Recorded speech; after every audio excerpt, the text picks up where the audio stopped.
We are going to talk this evening about healing the pain of racial division. Healing the pain of racial division. So I want to talk about this particular topic in this particular way because we have spent a lot of time on race this fall, and it's winter now, I think. So we've spent a lot of time talking about race, which is fair because, as Joshua Barr mentioned in the video that we watched last week, America, if you rearrange the letters, spells I am race. This is, as Professor Kevin Gannon says, this is baked into the cake. Mm-hmm. But race is hard, right? Especially for white folks. Race is difficult stuff. And I say especially for white folks because as white folks, we are not really used to race being like the defining fact of our lives. We're not used to race being a thing that prescribes really important pieces of how we go through life, sets boundaries around what we get to do, what we don't get to do. And we often, when we start to interact with race and understand it better, we also often feel guilty about the way that what has advantaged us unfairly disadvantages others. And we have all kinds of great, psychic coping mechanisms of either explaining it away or pushing back or retreating from situations, which are all, that's psychology at work. But when we defend ourselves as white folks from conversations about race, we are displaying what Robin DiAngelo describes as white fragility. When we just can't even go to this topic without trying to either convince whoever we're talking to, whether that's ourselves or somebody else, that, well, we are really good people though, or it's not really our fault, or there's nothing we could do, or getting really worked up and people of color often refer to white people tears, that this I'm having an emotional reaction to this, and all of a sudden the whole conversation is about me as a white person again, rather than being about the racist reality that we've been addressing. So there's that, or there's just withdrawing from the conversation. Either, getting angry and storming out of the room, or just not coming back next time, or just shutting down and not even taking in the information that other people are sharing. These are all pieces of what DiAngelo describes as white fragility. So I want to talk about what it means to be white, because race is not only about being Black or being Hispanic or being Native American. Race also impacts us as people without color, right? And I want to talk about it in the particular way that I'm going to talk about it tonight, because Ruby Sales, who's going to speak to us this evening, does something that is fairly unique in particularly these conversations about race, that she acknowledges that that our relationship with whiteness also diminishes us as white people. So our experience of the world is also limited by the way that whiteness works culturally. And that's, I think, a piece of what comes into play when we then display our white fragility, that we are carrying around other pain that sort of intersects with the way that racism is much more unfair to people of color, but that racism is also unfair to us. And so this is a chance for us to kind of enter into, okay, what is so hard about racism, about this culture of racism?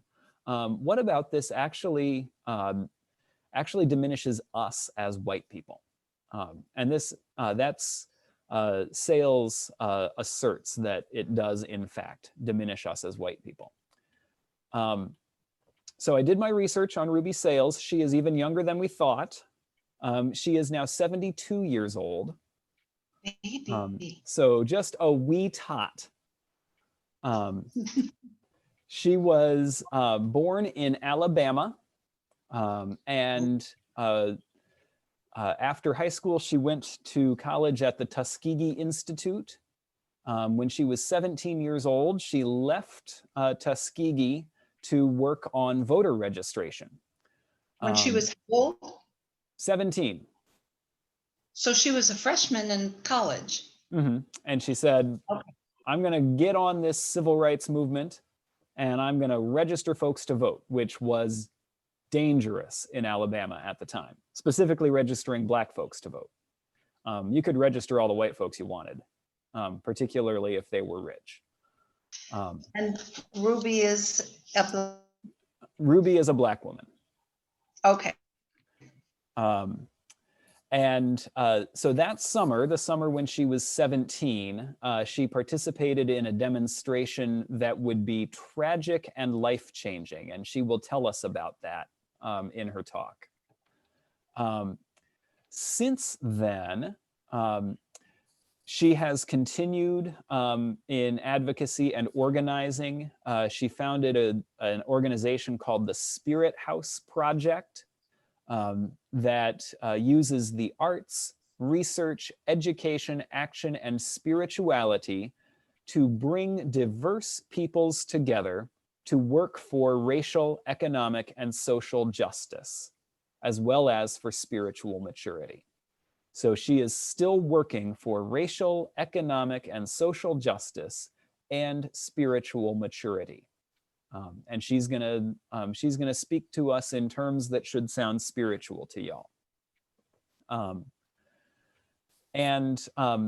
She is gonna talk to us about the way that racial division impacts us as white folks, the way that whiteness as this racial construct impacts us as white folks.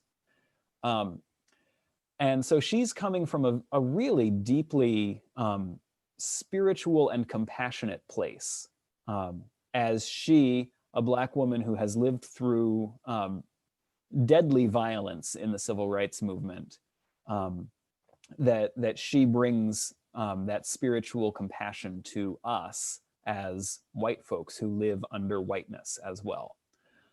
Which is not to say that Robin DiAngelo is not right, that we need to get over being so fragile.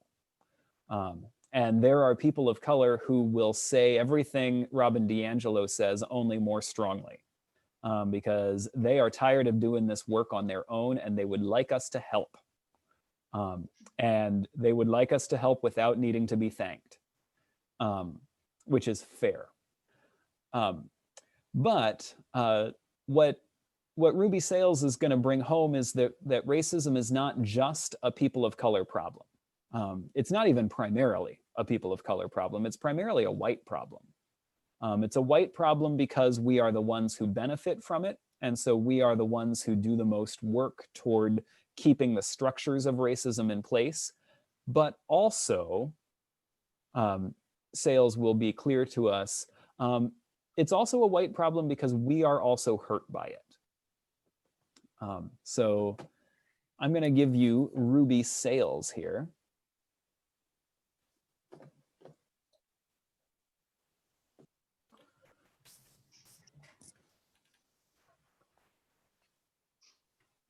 So the question, do we want to be healed? And Sales talks about healing as a specific thing, not just feeling better, right? But to live into all these different multiple identities that we already have, right? Without trying to privilege them one over the other.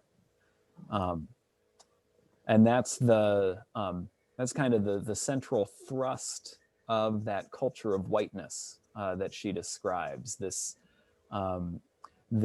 idea that all of the sort of specific identities and our uniquenesses all kind of have to get drowned out so that we can have this false uniformity, right?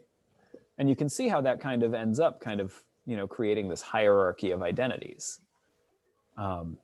And so there is there's sort of a privileged identity and an identity that's set to the side, kind of in all the different ways an identity could happen. So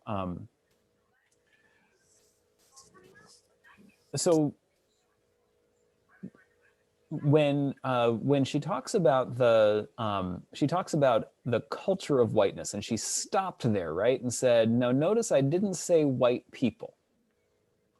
What's the difference between white people and a culture of whiteness?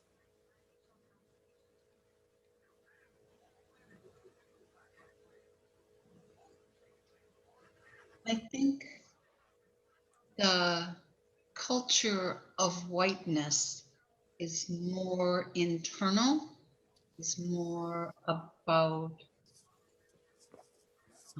feelings, not just the outside. It's just we're the frosting, it's what's inside. I feel that brings that about, the internal beings that we grew up at. We were exposed, not exposed. No. So Anybody else feel? it's a thing that's sort of that is internalized inside of us as we were brought up in this culture of whiteness. What sorts of things are in there?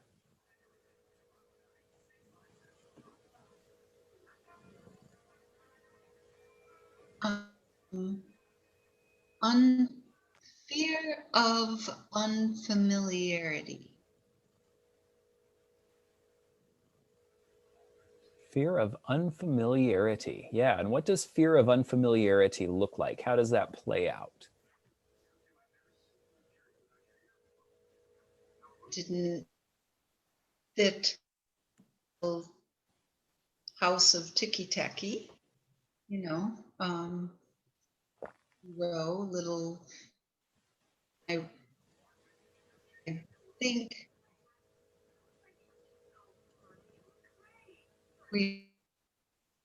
things that we weren't.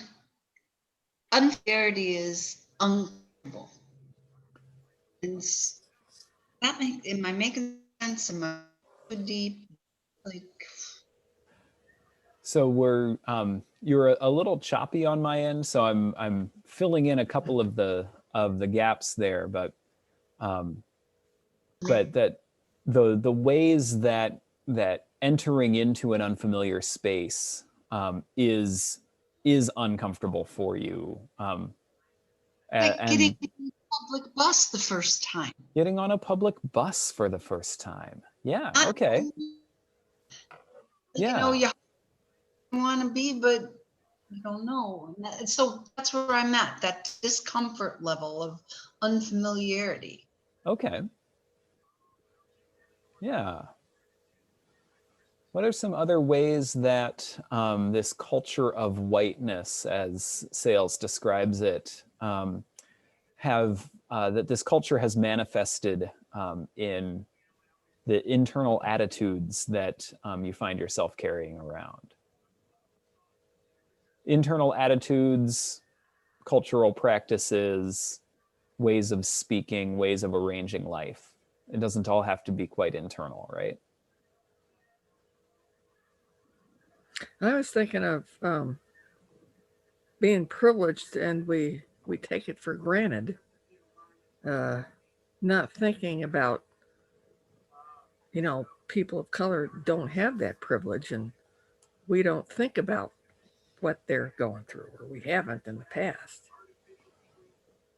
Taking it for granted. Yeah. And what happens to you as a white person because you have taken for granted the sort of imbalanced powers and privileges that go along with being white? Well, I don't have to worry about, you know, walking down the street and having somebody accuse me of something I didn't do based on race, or, I don't have trouble probably getting loans, or um, just everyday things in life that we are able to do and take advantage of that's apparently not open to people of other cultures. Driving a car, being stopped and questioned. Yeah, this ability to, as you say, walk down the street or drive a car, knowing that your skin color is not something that makes you suspicious, that makes you suspect. Yeah. And it's important to note too that sometimes one of the ways that our white fragility can also kind of show up is when we start to talk about something like privilege. One of the ways that we can get defensive about the idea of privilege is to remember the ways in which our life has been difficult. Even given the examples that we were just talking about, even remembering a time when we were falsely accused of something, right? Which happens, right? People get falsely accused of things. People get suspected of things that they didn't actually do. And so one of the ways, one of the important points that sort of anti-racists make when they're talking about what are we talking about when we're talking about white privilege, is not to say that our life hasn't been difficult, right? Each of our lives has been difficult in various ways. But pointing out that our race is not one of the things that has made our life difficult. So it's again sort of we can use that hierarchy of identities, right, and say, well,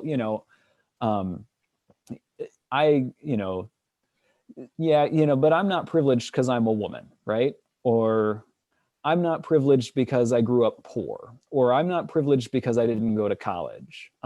If I'm still white, I still have a really important layer of privilege, even in the midst of other things that may be disadvantages, right? Yeah. So that's a strong plus, right? It's a big plus, yeah. And it's one of those that again, and this has been kind of the central idea of a lot of what we've done this fall, is that whiteness is such a big plus in terms of just kind of the ways that it makes it easier to go through the world, that it's not that the other layers and other dimensions of identity don't matter, but it must be reckoned with in kind of every situation. So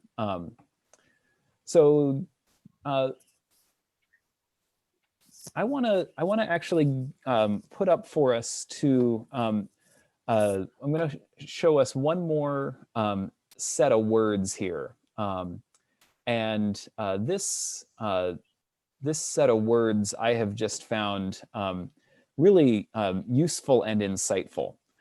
This is from a resource called Dismantling Racism. And they talk about white supremacy culture. This is actually really similar, I think, to what Sales is talking about when she talks about a culture of whiteness. And the thing that makes them similar is that, again, that culture of whiteness has this hierarchy of identities, right? And at the top of that hierarchy, particularly in the sort of the racial dimension of this, the top of the racial hierarchy is white in the culture of whiteness. And you can see how something called white supremacy culture would manifest the same thing. And so these are some leaders who have kind of looked at how people interact and how cultures, sort of cultures in terms of the sets of expectations that we have and the values that we hold and so forth, have a way of reinforcing white supremacy, even if nobody in that culture knows that they're doing it. Even if nobody in that setting knows that they're doing it. And so they identified these characteristics of white supremacy culture. The list of white supremacy characteristics includes perfectionism, a sense of urgency, defensiveness, valuing quantity over quality, worship of the written word, belief in only one right way, paternalism, either-or thinking, power hoarding, fear of open conflict, individualism, belief that I'm the only one who can do this right, the belief that progress is bigger and more, a belief in objectivity, and claiming a right to comfort. We won't take time to unpack all of those, I don't think, this evening, but some of what we have kind of run into actually are pieces of this. We have touched on in a couple of places throughout the several sessions that we had together, this valuing of the written word, and if it's not written down, it's not real information, and which is a way of kind of putting at the center this European and American way of gathering and storing information, that we write it down, we put it in books, and if it's in a book, it's true. And if it's not in a book, even if it's not in a book because we decided it shouldn't be there, it doesn't really matter. Which we see in things like the ways that cultures of whiteness characterize non-white cultures. The way that we talk about the Black church, which is a much more orally focused tradition than our very book-focused tradition. There are different ways of doing this, and it's not like they're not spiritually or biblically literate, but we have this way and we know this works and this is ours, right? Or this the belief in objectivity, that there is, simply put, truth out there, right? Which I think is a piece of what is unsettling for us when we realize that we got to where we got in part because it was easier for us than it would have been for people who are in a different racial category. Well, I have this belief in objectivity. I have this belief in sort of this absolute cause and effect and fairness. How does my commitment to objectivity and fairness survive when I realize that the world depends a whole lot on where you stand when you're looking at it and what skin you're wearing as you go through it? So those are a couple of places where we might find ourselves, where I find myself uncomfortable when I'm coming to grips with racism and the ways that whiteness has shaped me, that I can't even kind of think outside these boxes.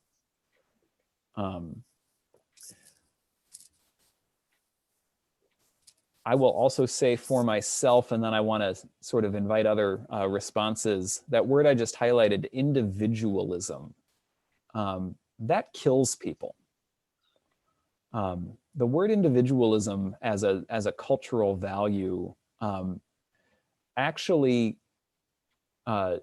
diminishes our ability to be in community with each other. Because to be in community, one of the big benefits of that is that when I need help, I can ask for it, and somebody around me will give whatever help it is I need at that time, right? But if I have this belief in individualism, then if I'm going to be enough, the only way for me to be enough is to be fully capable of everything I could ever want to do by myself, which means I take this psychological hit when I ask someone else to help. So to hold individualism as a cultural value, not that I chose it, right? It's just part of the culture I grew up in. That's one of the ways that that I can recognize really easily that my life has been diminished by this culture of whiteness. Are there places that you might be able to identify, either from that list of words or the ways that we've talked about kind of what whiteness does, how whiteness sets up our values and our culture? Are there places that you can identify that you maybe have experienced that same wounding, not exactly the same wounds, but places that you may have experienced wounding because of that culture?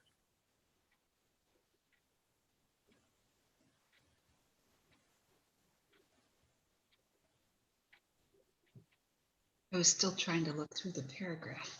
I will copy that paragraph and stick it in the chat so people can look at it at their leisure. Go ahead, Warren. I don't think of it as being wounded, but I've often thought if I had been raised in a different part of not only the US, but maybe a different part of the world with different parents, what a different person I would be. But even though I was raised in central Iowa, which is really white, I was always trying to get along with whoever had some power over me. Obviously, my parents made it a lot easier if I did it dad's way and mom's way, you know. I wasn't a rebel, never was a rebel, but I got more independent as I got older and moved out of my home, my parents' home. Mm-hmm. But then the next one was the school, the influence of the school. You know, in that classroom, that teacher had a lot of influence on me, and my parents kind of expected respectable grades. What was acceptable in Marshalltown. I didn't want to stand out. I kind of wanted to be, you know, go with the flow, if you will. And only because I guess I didn't have the temperament to take a stand that was probably going to cost me in some way. And I've often thought about how I appeared at some of my interviews, from my first one after college to all the rest of them. I'd like to have known what that person that was interviewing me was thinking about. He was probably getting a real reading on me. And some of the times it worked against me, frankly. I wasn't what they had in mind. And so being white was probably the preferred race in central Iowa. But even dealing with other white folk around me that had impact on my goals, if you will. I don't think brown nosing or sucking up, but I was trying to read the tea leaves to see that I think this might be the way you want to go, to not getting too much difficulty. Wasn't always 100% successful. Wasn't always that, trust me. No way. But I think it's just the animal part of us is that we are nurtured and respect the people that are with us until, like I say, college was probably the first moving out, but not permanently. You know, I was 9 months away from home, and I got a little more. My horizons got broadened. I was so limited in my world experience. And I've tried to do a lot of catching up on that here in my retirement years, but I only knew a lifestyle, and it was so different when I went to Drake. We drew heavy out of Chicago. We drew heavy. We had some people on the East Coast. I mean, just a variety of people that their norm and their culture, their white culture, compared to my white culture was, I mean, it was entertaining almost to be in the dorm and talk to some of these people. And one of the funniest things that I did, and I just stumbled into it, was you take some of these people that had lived in Chicago burbs and all that, take them to Nevada, Iowa. That's scary. We had a Jewish girl from Chicago that was roomed, well, she roomed with Joe Honeycutt that passed away. And Claudia got the journal and she says, oh, the cab went out of business in Nevada. Singular, the cab. The cab. We never got Marlene to Nevada. But see, that's Marshalltown, Nevada, Des Moines. See, that's all I knew for a long time. So to think that we have ultimate freedom, that if we're white, we can pretty well do not. Well, you got to define success, you know. But if I wanted to be successful, it was a kind of a game of me trying to work the influential people that could allow me to advance or could deny me. Enough. And I would, so I would identify a couple of pieces of white supremacy culture that are actually kind of operative right there. I think you're right, that it is not as simple as just be white and then you can do anything you want.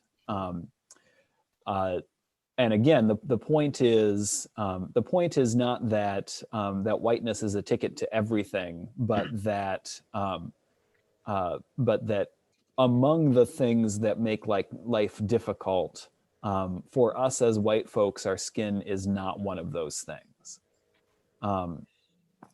But a couple of pieces of sort of, as you were describing, Warren, the way that it was so important to present yourself in the way that you anticipated that the other person expected you to present yourself, right? You've got to do all of this, like figuring out, okay, what does this person want from me for this position?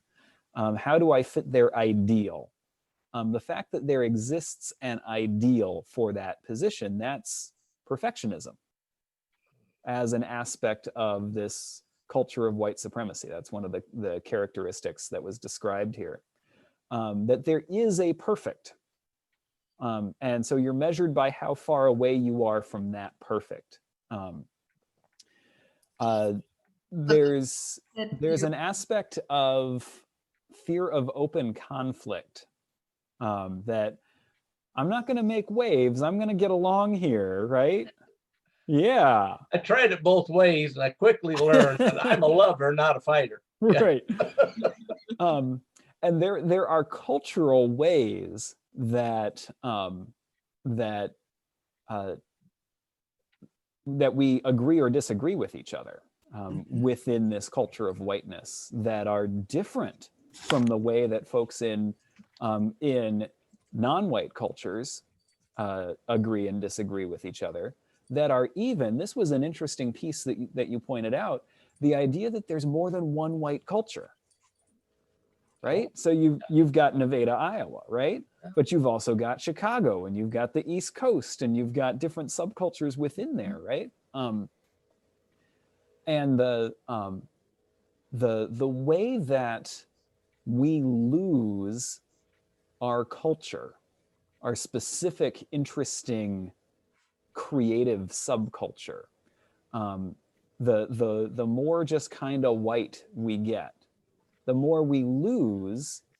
You know, what are the roots of growing up in Nevada? What are the roots of growing up in Chicago? What are the roots of growing up in Nauvoo?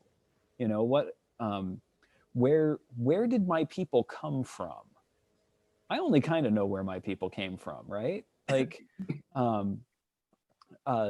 we're sort of from the very northern tip of Germany, right before you fall off into Denmark, although I can't remember which side of the Denmark we're on now. We're either in Denmark or out of Denmark on that side of the family, because that line has moved a little bit. And then we've got some English and Welsh going on over here, and and the only one we really claim is the Scottish, because they've got kilts and good Scotch, and bagpipes, right? So they're kind of interesting and weird and different. So we get to hang on to them, but the German part of my family is also probably interesting and weird and different. But they knew that their way to get along was going to whiten up when they were, dealing with the first half of the 20th century in Iowa, right? And so I understand why they did that, but that's also the culture of whiteness at work, which means I don't have an ethnic background. I mean, I do, right? Like, it's there somewhere, but I don't have it. I don't have it as a conscious piece of my identity. That's something that was taken away from me by this culture of whiteness. In the same way that probably some of Warren's really great, unique skills and gifts got swept under the rug for years as he was trying to figure out how to make it in white business, right? Well, there's a side to me that some of you have seen and some of you haven't. And on my cruise ship with Marv Freeberg, Lori Brown's friend, I'm sure he came back after being with me on that cruise to Scandinavia, a whole different, he didn't know me, but I try not to embarrass Claudia. So I go halfway around the world to see. I think I'm a dance king, for example. I don't know how many of you know that. I love to dance. Well, Claudia is just physically very difficult for her, I saw you dance in El Salvador. Yeah. You see, I love to dance. And I was so inhibited for so long that now once you break out, and generally it is, like I say, in El Salvador. I don't know if you were there one time. I think Kathy Mahler might have been there, and we were, I think it was my second trip. And I says something, and I said, Lisa is the prettiest lady in our church, and I'm the best looking guy in our church. And this interpreter, she's like, I said, yeah, go ahead, tell him that. Just, I had no more idea how that came out, but anyway, I said, yeah, and I'm the best looking guy in our church. Now, where does that come from? Being raised the way I was raised. But like I say, it's been suppressed. And I just find a lot of joy in maybe fooling people. They see me one way when if I don't know you well, first time we meet, I try to be formal and typical. But you know, you can, well, like I said, Bruce Anderson and I, we just can't be together. That just is a dangerous combination. See, so I'm kind of, once again, when I'm with Bruce, I'm one way, and then Nathan and I were in El Salvador. He's seen a side of me that only because we were literally almost together 24/7. But I usually come back to this comfortable middle ground. But when I see a chance to break out, and that's why Claude often says, why don't you just go without me? Yeah, take all the time you need. You know, give me 2 months, whatever. Because she's just too, what's the word? She's not an extrovert like I am. And now this is without any alcohol in me. There's He another. was sober when I saw him dance. Yeah, and I've learned over the years that usually a better idea. So so again, kind of the piece that you're describing of there's a sort of a center that I should stay within, Yeah. and there are contexts in which I can venture out of it, right? Yep. After I've established for everybody, I'm, trustworthy and standard, right? After you've conformed. That's right. Yeah. After Yeah. you've conformed, and that pressure to conform happens in a particular way in this culture of whiteness. And it's not only that it is a way that we push back on people who are not white, right? Which is also there. We could talk about examples of, oh, this is a place where I am uncomfortable with somebody else's cultural expression that is related to them not being white. But we also do it within whiteness. And we've talked about this again in the past several weeks. We've talked about the expectations of how should a man carry himself and how should a woman carry herself and express themselves. And did you notice that because male and female are identities that exist in a hierarchy, right? Under this same culture of white supremacy, that a woman can act like a man a little bit more safely than a man can act like a woman, right? See how that worked? That's that same culture. That's that same culture that constrains us within this, there's a place that I should be and a way that I should not be. My family enjoys that we're Scottish, but I don't wear a kilt unironically, right? There are people who do, and more power to them, right? But we had that conversation.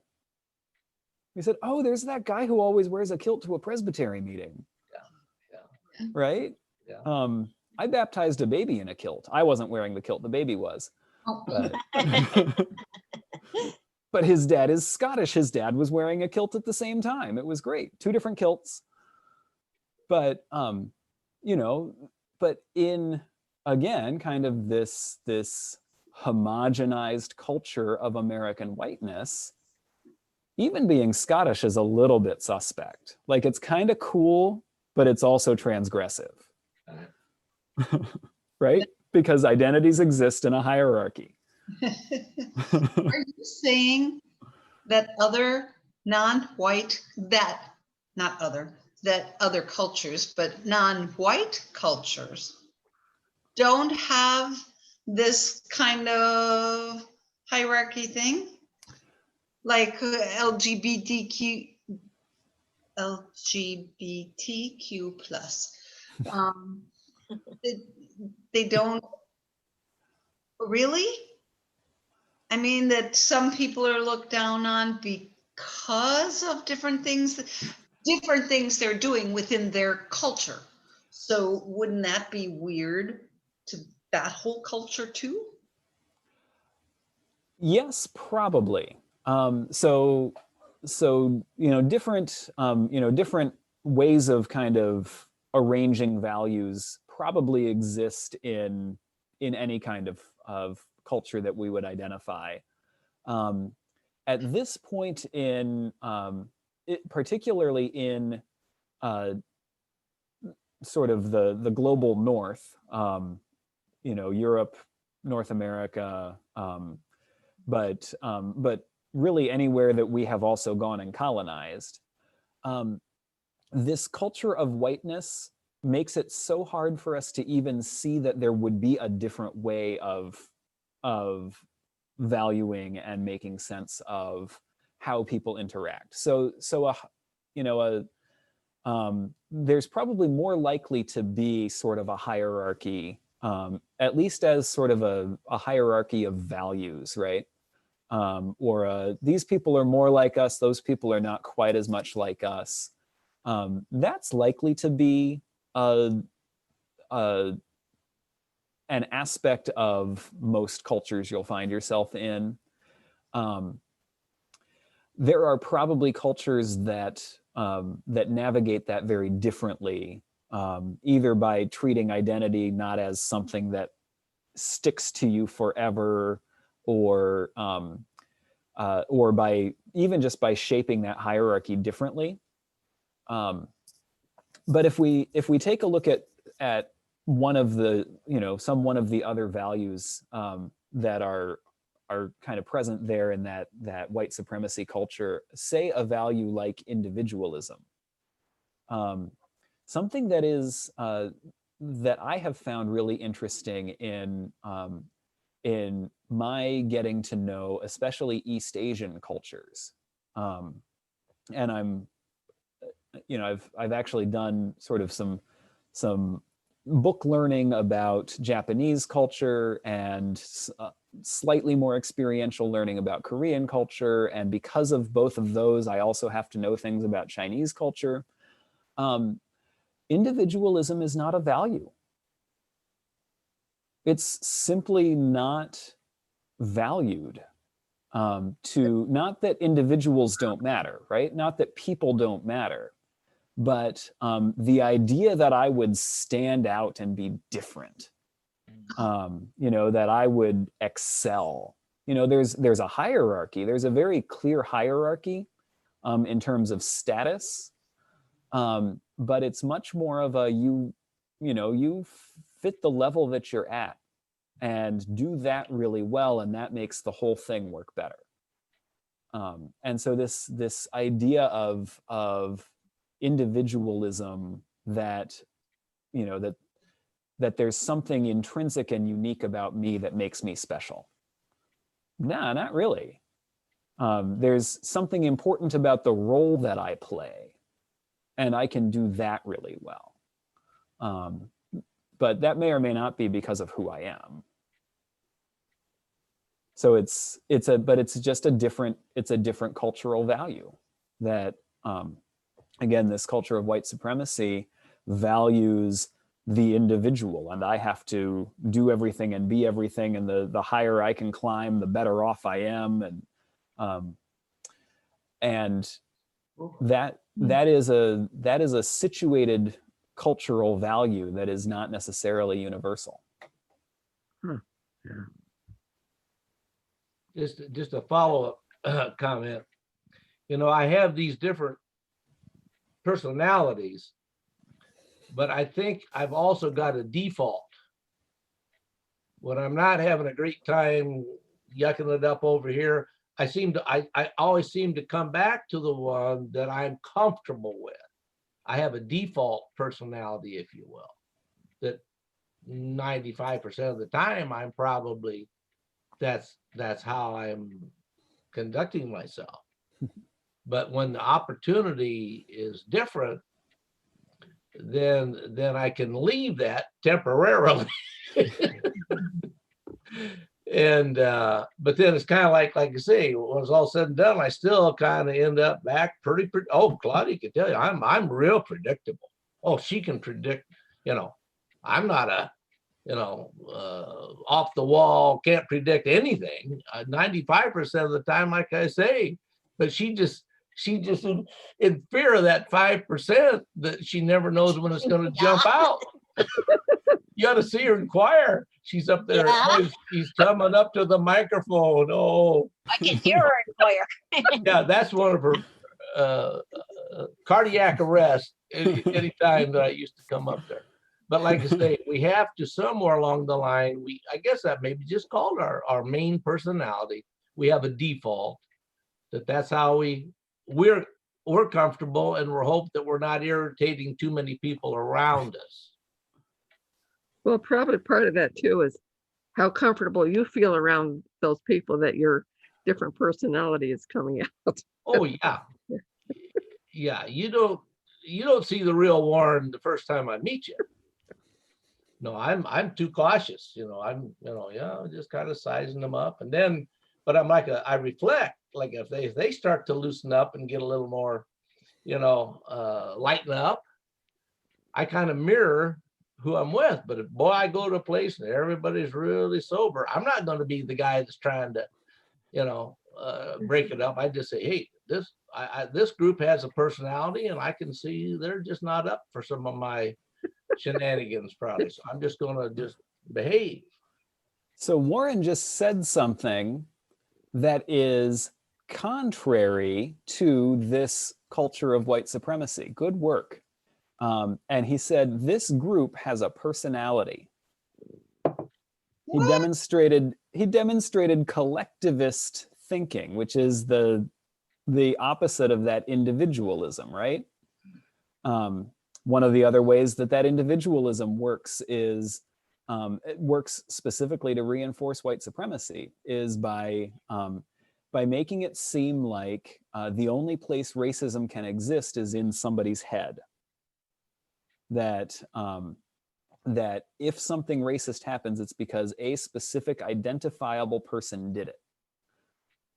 As compared to this understanding of culture, that this is the water we swim in and the air we breathe, and it shapes what we do without us necessarily deciding. Because this group has a personality, as Warren said.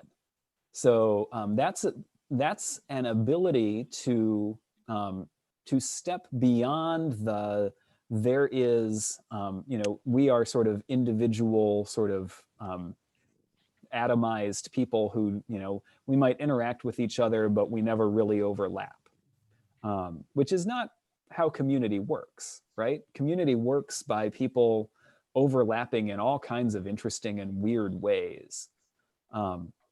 And because we overlap in interesting and weird ways, we create contexts where Warren feels comfortable, and we all know what to expect when he comes to stand at the mic. And even if you're new here, and you're still getting the lay of the land, when you see Warren get up to the mic, you can see around you culturally what we expect, right? That's actually collectivism. That's looking beyond this, oh, there's an individual and he's going to do whatever he's going to do and it doesn't really affect me. No, it clearly has already affected everybody in the group. So that's leading up to this point that I'm going to ask as a question here. The point is, culture is a thing, one, that exists, right? And it's a thing that we can actually change and transform. But we have to change it and transform it through practices, including practices like getting together every Sunday morning for worship, which I miss desperately. I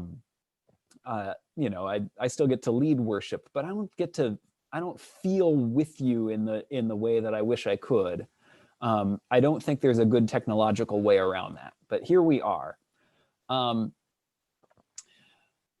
that practice of being together as a community actually has a tendency to loosen this grip of this culture of, in this case, individualism.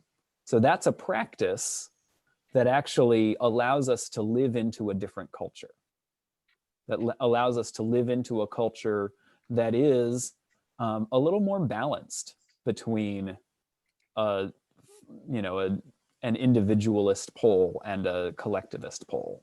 We may not want to become completely collectivist, right? But there are more, there are more places along that spectrum to be, and getting together as a community, even as we are right now, is one of the ways that we get to practice that. So the question would be, these aspects of culture, aspects of white supremacist culture that we have talked about, when we look at the ones that we kind of wish, I do kind of wish that wasn't there. What would it look like to practice doing that differently? What's something that we could do that kind of rehearses a different way of being?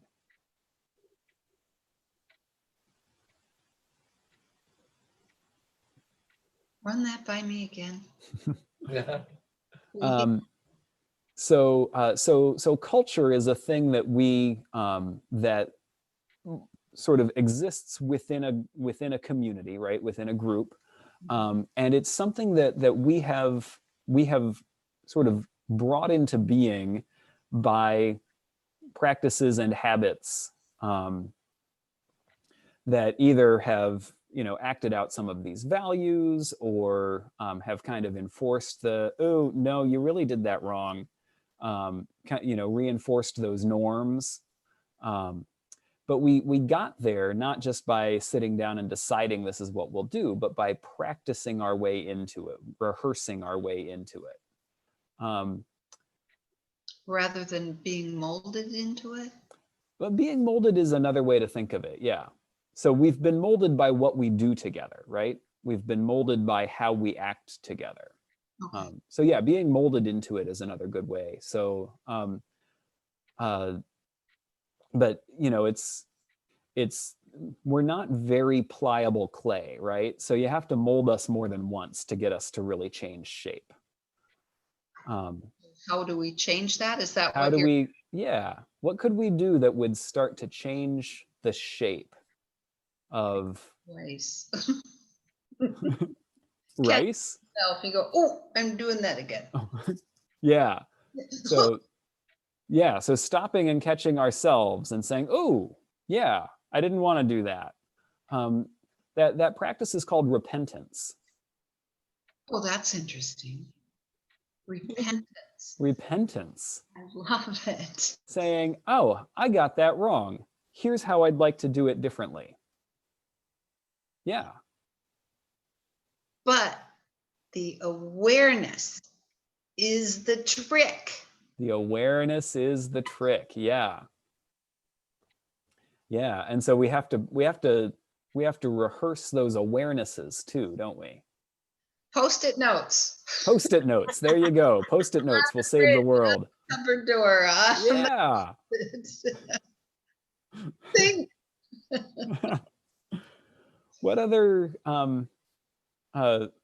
are some other practices, habits that you could see actually kind of changing the shape of the culture that we have kind of spent all of this time talking about?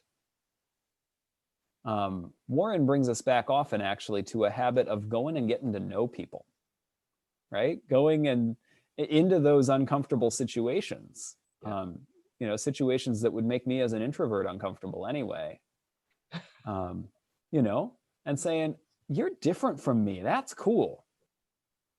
That's not how Warren would put it, but be so blatant. Can't you just walk up, sit next to somebody and say, hi? Right. What's your name? Just, it's right. just... Yeah. Yeah. You don't have to walk up and say, hey, you're different from me. That's cool. Yeah. But they say goodbye. But I do see in the stories that Warren has told us over these several weeks, that tendency to say, hey, that's somebody I don't understand. or somebody whose experience is different from mine, I'd like to go get to know them. I see Warren do that a lot. And be sincere about it. Oh, sincerity is the key. If you can fake that, you've got it made. I don't fool anybody. They'll know. It just kind of, I guess some curiosity, if you will. And Right. also I've learned that some people just are introverted enough that you often need to break the ice and get them started. And then once you get them started, then they'll be glad to share with you. But, and I can't stand silence. If somebody asks a question, then after about 10 seconds, if nobody said anything. But there's a lot of people who want to share with you, but they're too timid to start. And I guess I'm bragging here, I guess, not too threatening. That it's something I'm not familiar with, and joke about it.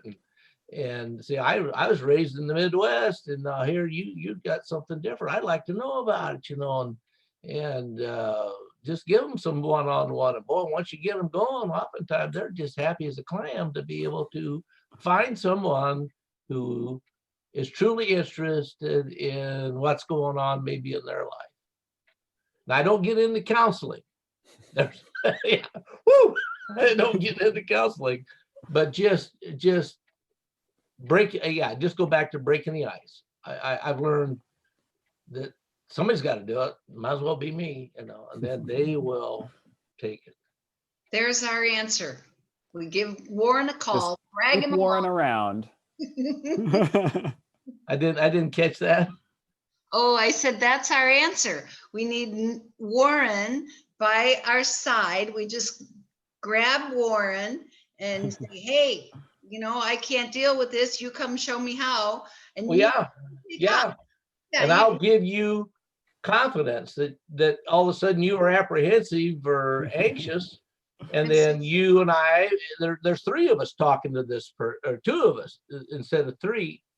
There's three of us instead of two, and you're and then I can it's hard for me to shut up, but I can kind of back out and let you have a little more of and then I see maybe somebody else of interest, and I can leave Bev with this person, and I may go over here. I love socializing.